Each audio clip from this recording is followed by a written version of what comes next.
A person being executed should be allowed to choose a person of his or her own faith tradition to accompany them in the execution chamber. Another way to solve this problem would be to outlaw all executions in the United States. The American Religious Town Hall meeting is now in session.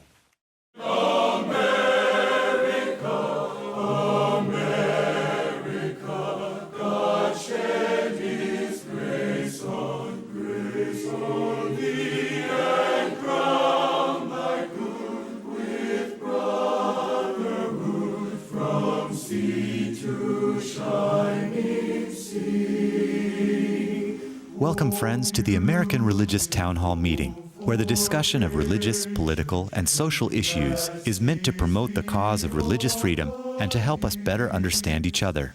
And now, here's your host and moderator, Pastor Jerry Lutz. Thank you for joining us today. We're so very glad you're here for this edition of the American Religious Town Hall meeting. I'm looking forward to this discussion. I hope you are too.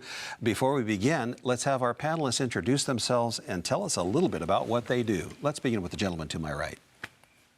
Hi, I'm Carl Trovall. I'm the Richard J. Dinda Professor of Lutheran Identity and Mission at Concordia University in Austin, Texas, which is affiliated with the Lutheran Church Missouri Synod. I'm Tom Plumley. I'm a minister in the Christian Church Disciples of Christ. I serve as the senior minister of First Christian Church, Fort Worth, Texas. My name is Mel Robeck. I'm an ordained minister with the Assemblies of God, and I am senior professor of church history and ecumenics, as well as special assistant to the president for ecumenical relations at Fuller Theological Seminary in Pasadena, California. Hi, I'm Tony Matthews, and I'm the senior pastor at North Garland Baptist Fellowship in Garland, Texas. I'm Andrea Luxton. I'm president of Andrews University, which is in Berrien Springs, Michigan, and we are affiliated with the Seventh-day Adventist Church. My name is Dan Levin. I'm the senior rabbi at Temple Bethel in Boca Raton, Florida. Well, as you can see, we have another great panel assembled here for this discussion today, so very glad you could join us. Let's get right to it, shall we? Dominique Ray, a Muslim inmate on death row, filed a legal challenge because the state of Alabama would not let his imam, his spiritual advisor, be present in the execution chamber when he was put to death on February 7th, 2019. However, he could have a Christian chaplain provided by the prison. The 11th U.S. Circuit Court, the day before, on February 6th, had stayed the execution over the religious argument, but the Supreme Court cleared the way by a 5-4 decision, denying Ray's request to have his imam at his side when he died. The reason given by the majority opinion on the Supreme Court is that Ray did not go to the court until January 28th, which was 11 days before the execution. However, Justice Elena Kagan argued that Ray could not have brought the challenge earlier because it was not until January 23 that the prison warden denied Ray's request to have the imam in the execution chamber as his spiritual advisor. In her dissent, Kagan argued not allowing Ray's imam at his side when he was executed, quote, goes against the Establishment Clause's core principle of denominational neutrality, close quote.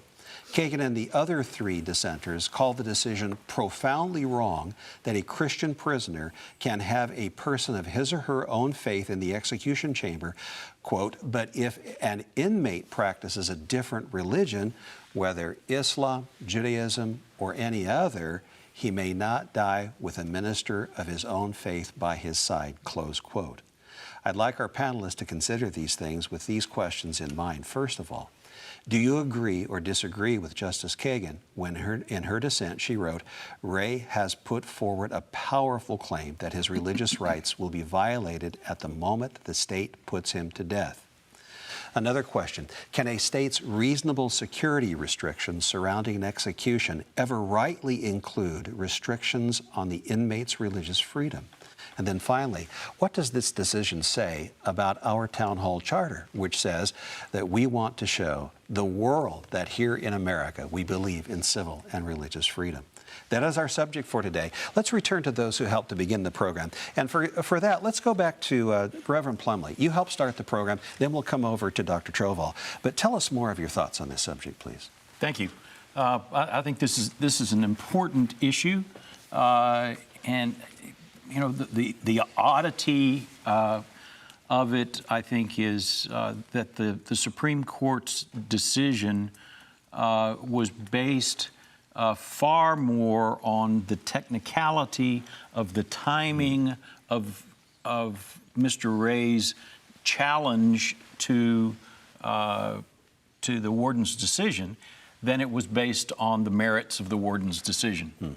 And it should have been based on the merits of the warden's decision, at which point I think even the five in the majority, the more conservative justices would have to have found that this is just plainly wrong, plainly against an infringement upon this person's rights, because it established Christianity as the government of the state of Alabama. And that is against the First Amendment of the Constitution of the United States. All right, thank you. Dr. Trovall, you suggested a solution to just not have this conversation at all, perhaps. We could avoid it. It is true. And tell us more of your thoughts on not having capital punishment in the U.S. Well, first let me state I agree with Tom completely. I agree with Justice Kagan as well in her dissent. And for that reason, you know where I stand. But to me, it raises the broader issue of capital punishment in our society. And I'm a person who used to support it, and honestly, over time and through my reflection on Scripture, on the ethical tradition, I have really come to oppose capital punishment in every way for a number of reasons. I mean, first of all, the mark of Cain is one just historical, well, it may not be historical for some, but it's one example of someone who killed another person. Cain killed his brother Abel. And there's this first murder, and the person gets clemency from God. But so you have that. And then in the Christian tradition, you would think of all religions, you would think that Christianity would be interested in unfair executions and making sure that they don't happen. So I think it's part of the Christian tradition. A third is that, as we probably all know this, but to execute someone costs more than keeping them in prison for the rest of their life. And as this question of capital punishment bears on this issue, to me, to take someone's life robs them of the opportunity, of the possibility of moral conversion or spiritual conversion when we execute. It's used as a threat, but it's so final it cannot be reversed. And there should always be openness to humans to change. So you're saying that the inmate should have been allowed to have his imam present? I would, yeah, yes. You would come down on that side. Okay, thank you very much. Well, off to a great start here. Glad to have you back, Dr. Matthews. Could you please tell us a little bit more about this as your thoughts have been formulating? Yes, I agree with Tom. I think that Dominic Ray should have had his imam with him. I don't know, I mean, what would be the harm? This raises more questions in my mind. What would be the harm for him to have his minister there? And is this more personal rather than legal? When I read this here, it just seems to be more personal, rather than legal. I don't know what type of, I'm assuming that it was a murder of some sort. I don't know it was multiple murders or what, but it seems to be more personal. And I just think it's, to my surprise, I agree with Justice Kagan. And, I think she has the right ruling here.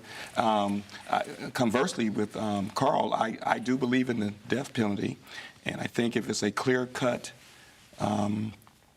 case where we know 100% that a person murdered someone else, I think that is biblical. I think it's, justice. All right, thank you very much. Dr. Robeck, your thoughts, please. Oh, this is also a good one for California, isn't it? We have roughly 1,000 people on death row currently. Some of them have been there as long as 30 years, if I remember the numbers correctly. That's no place for a person to have to live. I mean, if you're going to give them a life sentence, give them a life sentence and let them know that that's where they are. Don't hold the sword of Damocles above their head every single day as though we're actually going to do something. And then when we get a new governor, he comes in and says, well, basically, I'm setting it all aside. It's not going to happen during my administration. We'll kick the bucket down the road a bit and somebody else can deal with this, but I'm not going to. And that has raised all kinds of havoc within the state from people who feel like they needed to have some kind of resolution, vengeance. There are all kinds of reasons why people do that. When I was young, Carl, like you, I voted for the doggone thing, but I changed my mind a long time ago, largely because it is so unequally used. Yeah. And I just find that absolutely impossible to live with. That and the fact that it really does cut off people's ability for conversion or change or whatever. I also agree with Tom that this is rare too, Tom, that this is a violation of the First Amendment as far as I'm concerned, that there should have been somebody. Sure. And I have to say, at one level, I want to say the Supreme Court was right if it was to deal with the law. It stuck with the law. That may be a technicality, it may be a small thing. But I think it was wrong in the spirit of the law, given where we are in the United States, where we say that there's to be no special religion within this country. And I also want to lay the blame on Alabama. I mean, we've had Islam in this country for centuries. We've had Judaism in this country for centuries. We've had other religions as well. It seems to me that it's time for Alabama to change the law and say, if you have a spiritual leader that you want present when you are ready to be executed, you have the right to do that, regardless of what that spiritual leader is. Like you, I don't understand what the problem was. All right, thank you very much. And now, Rabbi Levin, glad to have you back on the program. What are your thoughts on this subject, please? So I think when we look at that kind of trespass that would warrant capital punishment, it's because somebody had done something so grave that it fundamentally degraded societal humanity. So if we're going to render justice against someone who has committed that vile of a deed, we have to do that in a way that is conspicuously different than what the deed itself was. And what I think rankles me about the decision of the Supreme Court is that they did not elevate the humanity of this individual precisely at the moment of the execution. In the Talmud, there's a big debate about capital punishment because, of course, Scripture essentially imposes it in certain cases. But the rabbis had a terrible time with it. And in fact, there is a passage in the Talmud that says a court that imposes the death penalty once in 7 years is a murderous court. Wow. Whereas another rabbi comes after that and says, no, a court that imposes the death penalty in 70 years is a murderous court. And I think the reason why they had such a hard time with it is because imposing the death penalty itself comes so close to mimicking the vile deed that you're trying to counterimpose justice against. I think that's why so many of us have a hard time with the death penalty itself, even though we see certain crimes that would scream out for something like that to render justice. I live 10 miles from Parkland, and I think about the individuals that were murdered there, the funeral we commemorated for Scott Beagle, one of the teachers who heroically tried to save his students. There's a part of me that screams for that kind of justice, but that's vengeance, not necessarily justice. All right, thank you very much. Dr. Luxton, what is your position, please? Well, it's very difficult to add anything to everything that's been said. I fundamentally agree with everybody. I have a problem with the death penalty too. I grew up in England at the time when those conversations were on, and then they did away with the death penalty. I think that has been better for our society and for the criminal justice system once that happened, because I think it is about it does relate to how we are treating people and thinking about the value of people. I have another side to this that concerns me is, there's so much conversation about our justice system and whether our justice system is fair to all groups equally. And we can argue over whether the law was right or they acted according to the law or not here. But at a deeper level, I have to ask the question, it's very tempting to look at this and say, is this a justice system that doesn't actually put everyone on an equal playing field? Particularly in our current environment with the Muslims and the attitude in the country that is antagonistic towards the Islamic faith in some quarters. Would the warden have acted differently if it hadn't been a Muslim? We don't know the answer to that. But it's just a nagging concern to me about this whole conversation. All right, thank you very much. Reverend Plumley, your continued thoughts on this. Yeah, I just wanted to sort of sum up what the rabbi was trying to say a minute ago, and a button that I used to own, and I'm not sure where I lost it, but somewhere along the way I probably gave it to somebody, and it said, "Why do we kill people who kill people to show that killing people is wrong?" And I think that expresses much less profoundly than the thought that he was trying to express, which is basically, as a society, we need to act better than those who behave in ways that we think we should correct their behavior, and therefore I too am one that is against the death penalty. I think there is no more premeditated killing than that. All right, thank you then. And Dr. Matthews, more thoughts? The application, I believe it's Romans 13, it speaks to the death penalty. So how does that apply to individuals who we know 100% with 100% certainty that they murdered people? How does Romans 13 apply to that situation? I think that, and this may sound pretty tough, but I think that if we're concerned about the length of time and the finances and the possibility of giving that person an opportunity to come to Christ, which I think that should happen, maybe the execution should happen sooner than later. And that may sound pretty harsh, but how do you reconcile Romans 13 with these acts? Do we just remove it? Okay, that's not a rhetorical question. Anyone can answer that question on the panel. And I see, Mel, you've got your hand up. Dr. Rubik. Didn't, but I well, can. Okay, well, it was let up, me just so say, let me just say, I think I think this nation needs to come to terms with vengeance and also the ability to forgive.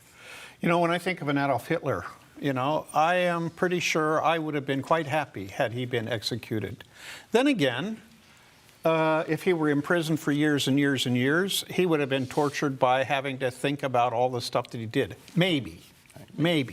But I don't think it's right for us to be calling for vengeance. Jesus says to forgive not just 7 times, but 70 times 7 times, which basically says just keep forgiving. But it's not forgiveness without thought. But Mel, is it vengeance or is it justice? For some people, I guess they call it justice, but when I listen to the comments made by family members, I didn't get satisfied. Even in the comments made against Governor Newsom, and I disagree with the fact that one man can change what people have voted, but I still hear the vengeance cry. All right, Dr. Trovol, you wanted to say something. Well, I think one response is that just because the Scripture permits something doesn't mean that you can't be more restrictive. I mean, the New Testament allowed slavery, but we say it's outlawed even though the Scripture permitted it. So to me, in the interest of that kind of, and justice isn't that it's a quid pro quo, lex talionis, I, because the whole point of that was to restrict vengeance and to move toward forgiveness. With the slavery issue, I would argue that the Scripture didn't permit the type of slavery that was slavery in the United States. Yeah, Fair enough. It acknowledged what was happening in the day, yes. And then Rabbi. Well, I think the question, Tony, that you raise is an important one, which is what is justice? Yeah. and you raise, the archetypical arch criminal in someone like Adolf Hitler or Adolf Eichmann, or those who perpetrated genocide or crimes against humanity, is there anything but the death penalty that could render justice? And the fact is that once you have taken a life or lives and committed crimes so extreme, even the death penalty doesn't come close to rendering justice. And so why perpetrate something that is so morally questionable when you're not going to get justice in any meaningful way, even from doing that act? It's not like when a criminal or a killer is put to death himself or herself, somehow justice is served. The only way that justice could be served would be to restore the life that was lost. We can't do that. So all we can do is elevate humanities and the moral core of who we are as a society. That's the only way that we really remedy justice. Thank you, and that's going to have to be the last word. We are out of time again for this segment. It seems like these programs go by so quickly, but it's a good thing because we're having a very hearty and a very robust discussion. Thank you for that. We're going to come back after just a few moments. There's an important announcement, then we'll come to our summations. Stay tuned. Thank you, Pastor Lutz. We hope you are enjoying today's program. If you would like to learn more about the American Religious Town Hall, please visit our website at americanreligious.org. That's americanreligious.org. There you can read about the mission and history of the program, learn about the Town Hall estates, and view past programs by clicking the appropriate menu buttons. Each week, Pastor Lutz looks forward to receiving your letters. You may write to him at the address shown on your screen. Send your letters to Pastor Jerry Lutz, American Religious Town Hall Meeting, P.O. Box 180118, Dallas, Texas 75218. That's Pastor Jerry Lutz, American Religious Town Hall Meeting, P.O. Box 180118, Dallas, Texas 75218. Thank you for writing, and thank you for watching. And now, back to you, Pastor Lutz, and today's closing statements.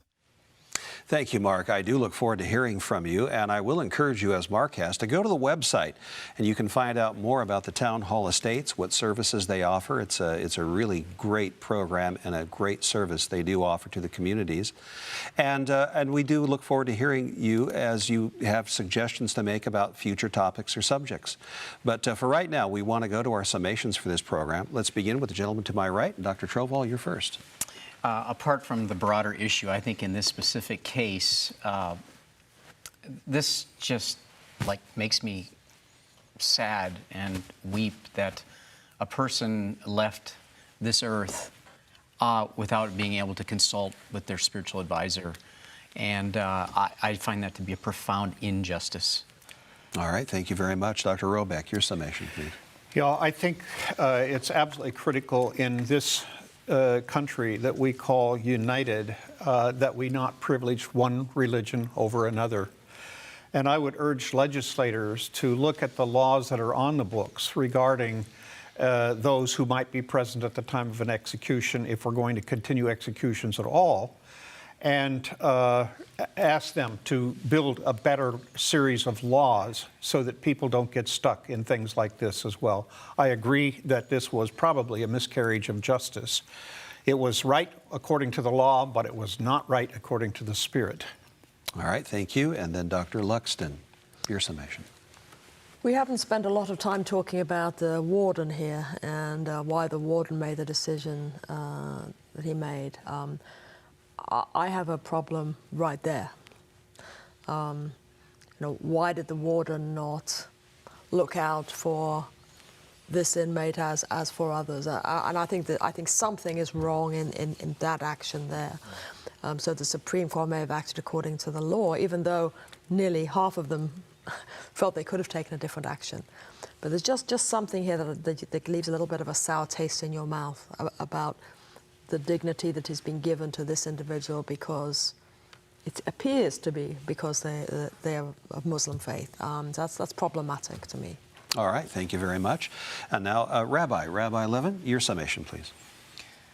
I think when we think about what the Holy One wants of any of us, it's to work towards the creation of a holy society.